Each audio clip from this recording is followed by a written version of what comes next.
Right, so I got my SteadXP, I've only had it a few days, and these are my first impressions of it. And first of all, I just want to explain why it is that I thought a couple of years ago, or 18 months, or however long ago it was, that I put in some money to Kickstarter, why I thought this was an exciting piece of technology. I was brought up using big old cameras that you carry on your shoulder and everything, and one of the things that impresses me about Micro Four Thirds cameras is they're this big, tiny little thing like that. Shoots really good quality video, and I like to be able to have a camera that I can carry with me everywhere, and I would like to be able to take video anywhere. But as you know, the main problem about video is stabilisation, and to stabilise a little camera like that, you need a big old tripod or a monopod or a gimbal or a Steadicam or something that just doesn't fit into your pocket. SteadXP is this big, that's it. Yeah, that little box fits on the top of your camera, and that gives you the ability to take stabilised video. So that's it, yeah. It's connected to your camera using, well, I've got a splitter lead here that I've made up, because what it does is it records gyro data. There's a little gyro in here, and it records it to one channel, or both if you don't use a splitter lead, of your audio. So basically you plug in that into the SteadXP, this end goes to your audio input, and then with the splitter you've still got one channel of audio to use for sync sound. Now, the first thing I'll say about SteadXP, I got one of the early bird models, and to me I think it's a very exciting and interesting project, and I think it's got lots of potential.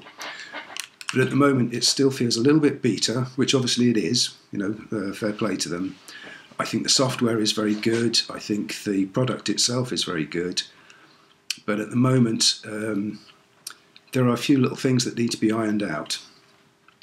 In particular, the documentation isn't great. Now, they've made some instructional videos, but they don't have any audio tracks to them. It's just showing you what to do. Obviously, it's a French company that make them. English obviously isn't their first language.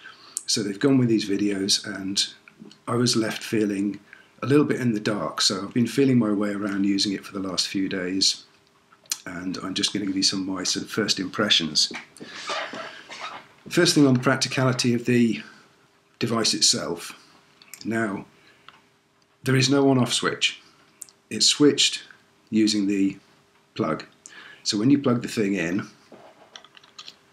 you'll probably see, you see the lights coming on the back there, and when it turns green, it's ready to go. Now, once it starts, it's recording constantly.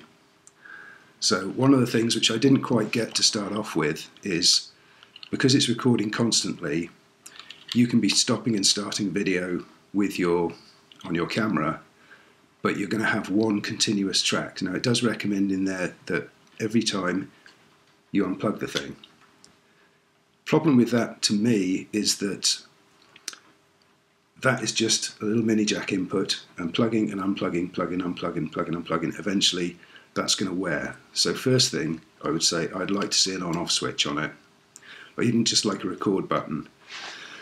Obviously, because it's recording the data into one channel of the audio on your camera, there's no way that it's communicating data about the on-off switch on your camera. So fair enough, I mean, I understand the simplicity of it, but what it means is that at the moment, if you're going out and you're taking lots of shots, you've either got to be plugging and unplugging every time before you make an individual recording, or you've got to keep you've got to be very organised. You've got to keep track of which data goes with which shot. Now, I'll show you a bit later how you organise yourself in that respect, but as I say, it would be so much easier if there was just an on-off switch on there.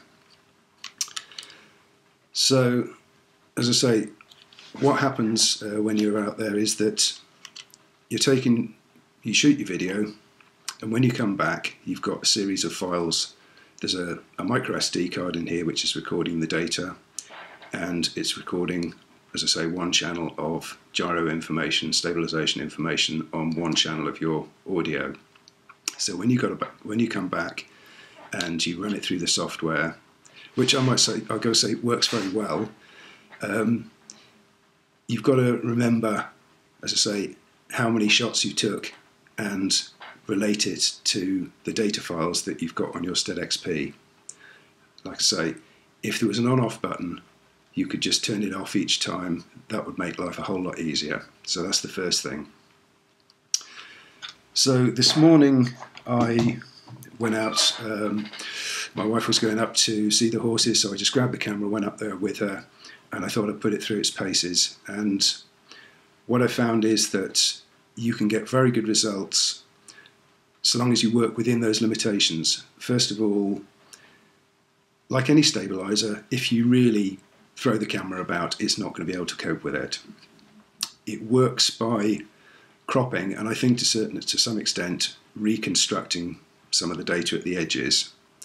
And so what you need to do first of all is to shoot wide. You need to have a lens that's wider than the subject that you're going to be shooting. Obviously you'll see on the video just how much it crops. It's not a huge amount, but you need to use a wide lens. Secondly, you need to have profiles set up for each lens, each camera that you're shooting with.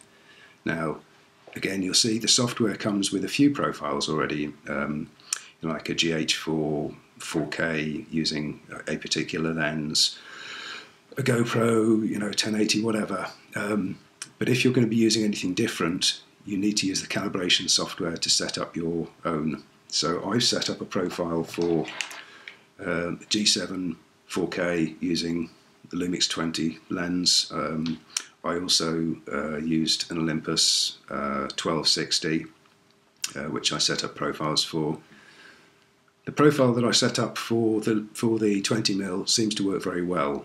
The profile that I set up for the Olympus lens doesn't seem to, it's creating some odd circular artifacts. Now, I'm pretty sure that that's because I didn't set up the calibration properly. Again, there is a video which shows you how to calibrate your lenses, and it's fairly good, but again, when I run you through the software, you'll see that there are certain things which are left to your imagination.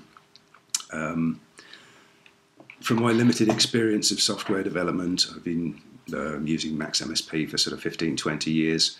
I know that the most difficult thing about writing any software is the documentation, because you tend to be too close to it yourself. Yeah, things that seem obvious to you are not going to be that obvious to a user, and I think that's really all that's what's wrong at the moment with some of the SteadXP documentation. There are certain little things that are taken for granted, and when you start to use it, you realise that do I click this now, or do I double click this? What's going on now? Again, I'll run you through the software and you'll see what I mean.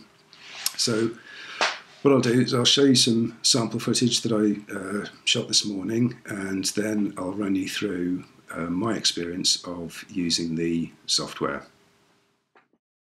A couple of other things that I forgot to say. When you first get your SteadXP, it doesn't have obviously a battery or an SD card with it. Now, the batteries are for GoPro Hero 3.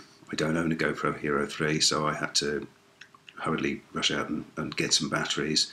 And the SD card, they recommend using a 2GB one, and to be honest, the files are pretty small, so yeah, that's not a problem at all.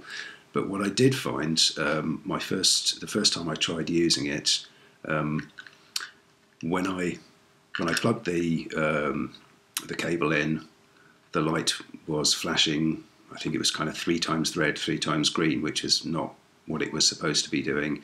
And lo and behold, when I started doing my recordings, I found that when I went to have a look at the recordings, in the data folder on the micro SD card, there was no data. Now, I contacted the people at SteadXP, and straight away they got back in touch with me and said, you need to format the card using this software. So again, that wasn't explained beforehand. I used, as you would, disk utility on macOS, formatted it FAT16, which is what they recommended, but it didn't work. So again, I will put the name of the software that they recommended. It's free, but just a little word of caution there.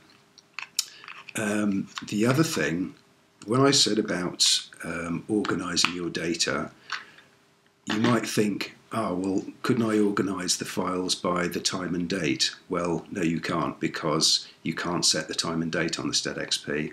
It's just set with this arbitrary date, and you know, you can't even go by the day. I've shot you know, 2 files on the same day, and they've come out with different dates. So again, if there was some way to set the date, that would be fantastic. That would make life so much easier. It would make it easier to coordinate the data files on the SteadXP with your recordings on your camera. So this is the SteadXP software. So you've been out and you've shot your video, and what you want to do when you come back is put your data files and your video files into a single folder. So they need to be in the same folder to start off with. So the first thing you do is browse to your video file. So this is some stuff that I shot this morning. Now you'll notice these ones here that have got sequence after them. These are ones that have already been processed by SteadXP. So they're all videos of these ones at the bottom here. Now you'll notice I've shot sort of, you know, half a dozen or more videos here, but I have 2 data files, XPD files, and as I said, you can't set the date on the SteadXP, so those files have got dates of, I mean, they were both shot on the same day this morning, but they've got 8th and 9th of January 2042.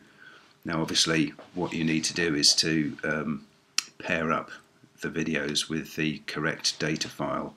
So these dates aren't a great deal of help. Obviously I know that this was the first data file and this was the second data file, but at what point did I unplug and plug in again my SteadXP? Was it after this file or that file? You know, you need to be a bit organised so that you remember, or as they suggest, unplug and replug every time you shoot a new video file.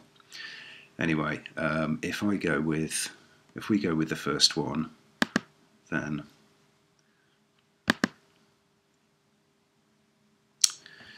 so I've imported that file.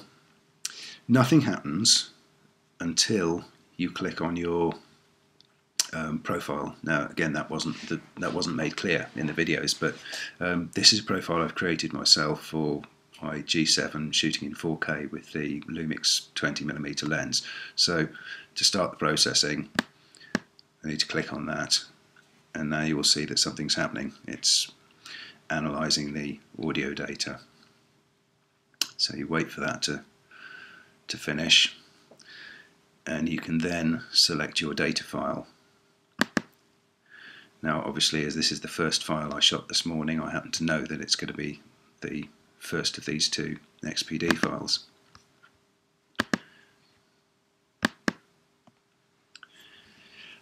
I do believe that if I was to select the wrong one, I think an error message would come up here, because I think it does compare them, but I haven't checked that. Anyway, I know this is the correct file. Then to start the thing processing, you need to actually double click on this, and you'll now see that the sync tab has been enabled. So I can now start the synchronization process. Again, there is something going on in the background. You can't see this on the QuickTime video that I've shot, but actually at the moment my cursor is showing as a spinning beach ball, which is the only indication that I've got that something is going on. But when that finishes, you'll notice that you get this kind of, the frame is kind of jumping around, so you now know that you're ready for the next process. You can, if you want to at this stage, skip through the the frames. There's no great advantage in doing that at this stage. I haven't chosen a very good file here actually, because what this shot is a handheld pan. Now you can see this is the gyro data along here, and you can see it was fairly steady anyway, but the results will look a lot better than you or I could do handheld normally. I can assure you that. So I can click this validate file, this validate button. It then tells me that I can move on to the next pane, which is the preview pane.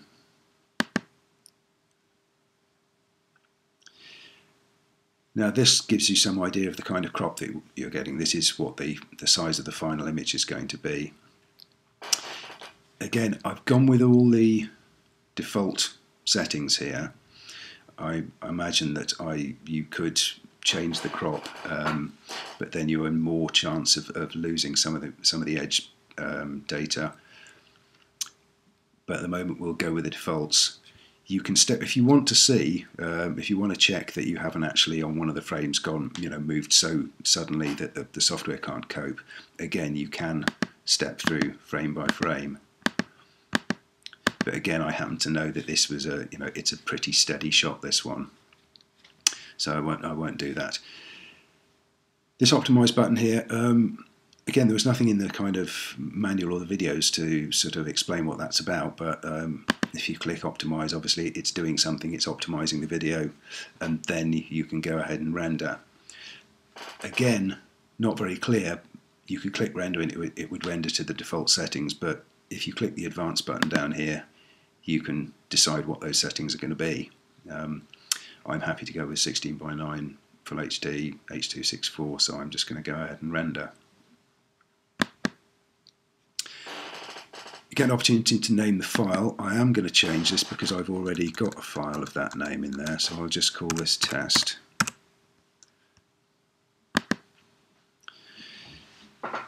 So what happens now is that it will start going through frame by frame, and what it does first of all, it renders it out. You might have noticed in my folder there that I had both AVI and MP4 copies of the files, so it renders out basically as an AVI first, and then it does your MP4 compression afterwards. So it'll go through frame by frame, and then the compression process will start afterwards. One thing that I will say, they recommend, well in fact you have to use a faster shutter rate than you would normally use. So for those of you who, anything other than 180-degree shutter is heresy, I'm sorry, but you're going to have to get used to it. For the software to work, you don't want any motion blur. So this, for example, was shot, I think, at a 200th, which again, with out on a bright day with a reasonably fast lens, is not a problem. But the other night I was at a gig, and obviously it was quite dark in there, and I think I went down to 160th, but obviously had to use really quite a high ISO to be able to get decent shots in there. So that is another limitation. So the two sort of real limitations, I guess, are the fact that it's going to crop your video, so you need a wiser lens, and you need to use a high shutter rate, a higher shutter rate than you normally would do. So you need plenty of light, or go with a higher ISO or whatever. Have a good fast lens. Right, that compression is pretty much finished now, I think. And then it will give you an opportunity to preview the file. It works with proxy files up until this point, so I mean the video that you're seeing at the moment is obviously a much reduced quality. So if I now click OK, it will open the actual thing, and that's opened kind of full screen, so I need to shrink that down so that you can see it. Let's get that into the frame. There we are. Right, so if I play this back now, so this was, remember, a handheld pan. Obviously I think I've panned a bit too fast here, but I think you can see that for a handheld pan that is pretty good. I mean, it looks like it was shot on a tripod. And at the end, the shot at the end where you can see my wife walking through to the field. I mean, this is just handheld. I'm just stood there holding it out in my hand, and I assure you, my hands are not normally that steady. So here it is, rendered out. And whilst this is running, I just add a couple more comments about the software. One thing, when I said about there being a kind of lack of user feedback, there's a little glitch there I hope you noticed at the top left where I kind of overdid it a bit, I think, with the movement climbing up the hill. Yeah, when it comes to user feedback, it doesn't give a great deal. You can't see on this video, occasionally you get a spinning beach ball that'll tell you that something's happening, but you don't there doesn't tend to be sort of like proper progress bars, and that would be really helpful. For example, one thing I did this morning, I was rendering quite a long section, and because I was busy doing something else whilst I was waiting for it, I'd forgotten whether I'd actually click the render button or not, so I thought, oh well, I'll just go back and click it anyway, assuming that I hadn't, because I thought there'd be some kind of feedback. And it turned out when I looked at the files, it was happily halfway through rendering it. Previously I had clicked that button, but instead of telling me that it's going to overwrite the file or anything like that, it just started rendering a whole new one, which is, you know, really poor practice in terms of kind of usability.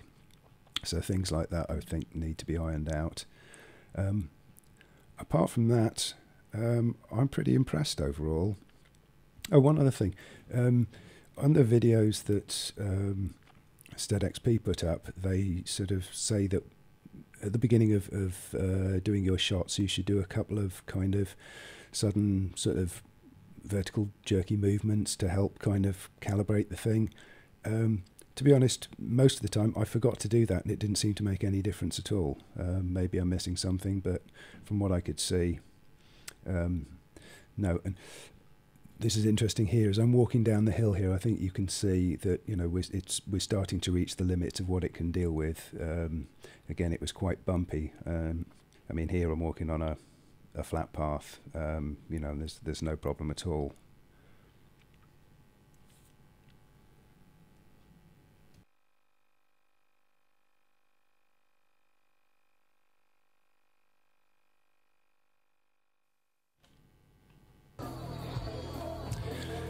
Another thing, with respect to recording sound using a splitter lead, the first time I used it I was at a gig, and obviously I needed to record sync sound, so I made up my splitter lead and I put on a really shitty little microphone. I mean, it was, you know, nothing special at all, just so that I could capture some sync sound. And I was concerned because the G7 doesn't have separate channel controls for right and left, so I was thinking, well, it's very, very loud in here. I'm going to have to turn the microphone gain way down, you know, as down as far as it could go, to be able to get the sync sound without it being distorted. And I thought, how is that going to affect the recording of the SteadXP motion data? And to my amazement, it didn't affect it at all. You know, it was perfectly fine. So from that point of view, you know, using a splitter lead does actually seem to work out quite well.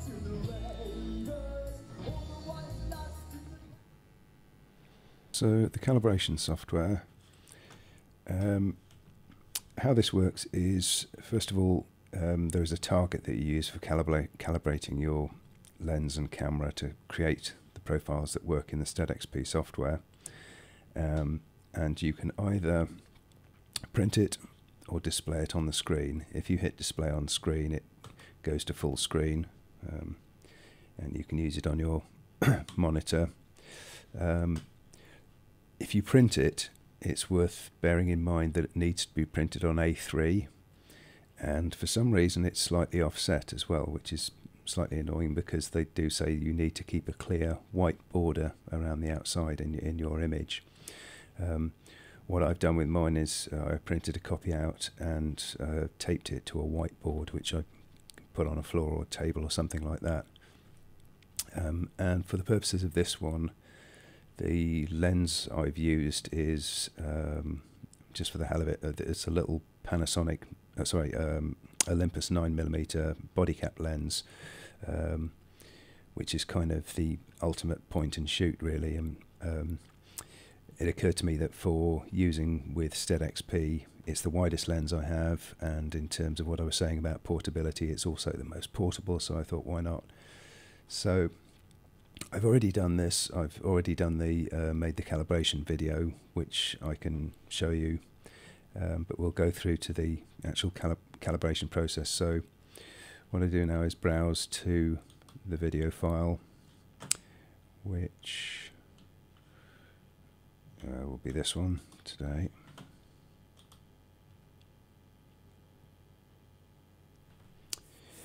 And then what you have to do is to set up the other parameters for this particular profile. So the brand, the camera is Panasonic, device is a G7, record mode is 4K, the lens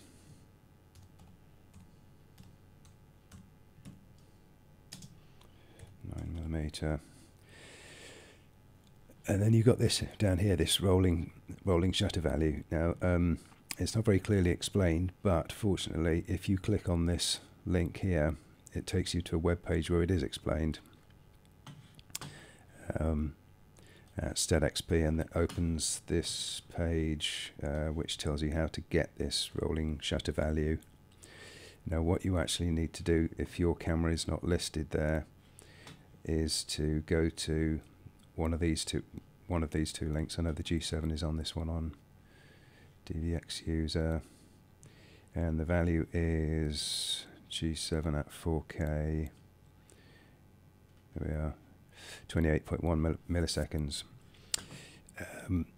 It's not just as simple as that, because what you actually have to do is then divide that by the horizontal resolution. So where's my calculator? I have that figure already here, and it is, let's just get rid of that,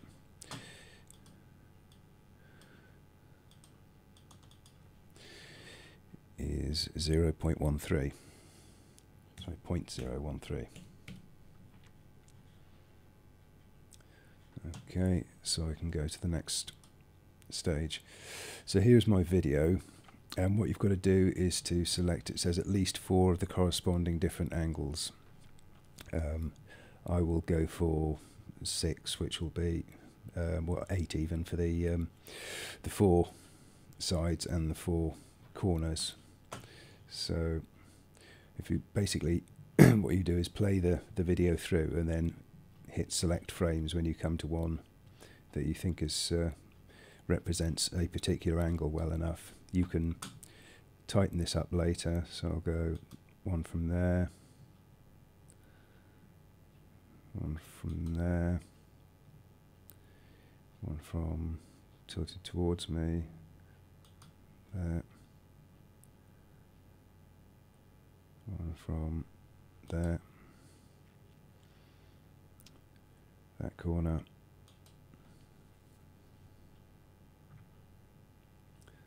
other corner,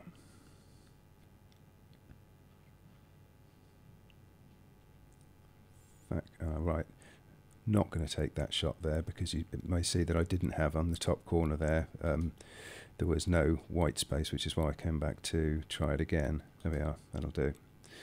You need to have, as it says, a clear white border all around. So if you want to, you can review those, but I'm pretty happy with those, I think. You can literally go forward frame by frame if you want to select the best frames, and if you decide that you want to review these afterwards, what you can actually do is double click on these to actually jump to that frame, and then if you decide that you wanted to move it slightly one way or the other, you can then replace that frame. But I'm happy with these, so I'll now hit run analysis.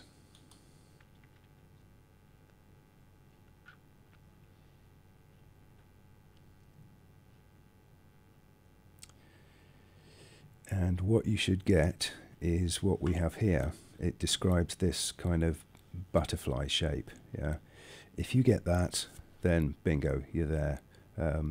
If you don't get that, in fact, it's wise to check through each of these and see that you're getting that kind of thing.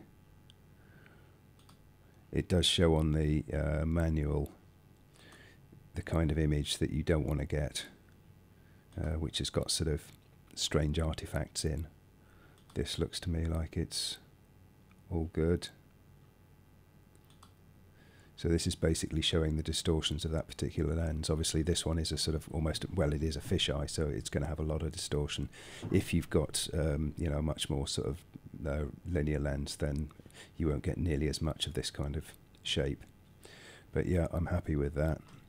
So I'm going to call this G7 4K Ollie 9 and save it. And that is automatically saved into your SteadXP software folder. The location is, I think it creates a folder called SteadXP in your documents folder, and then in there there's a folder for profiles. So if you do need to use a different machine, you can copy your profiles across from one to another.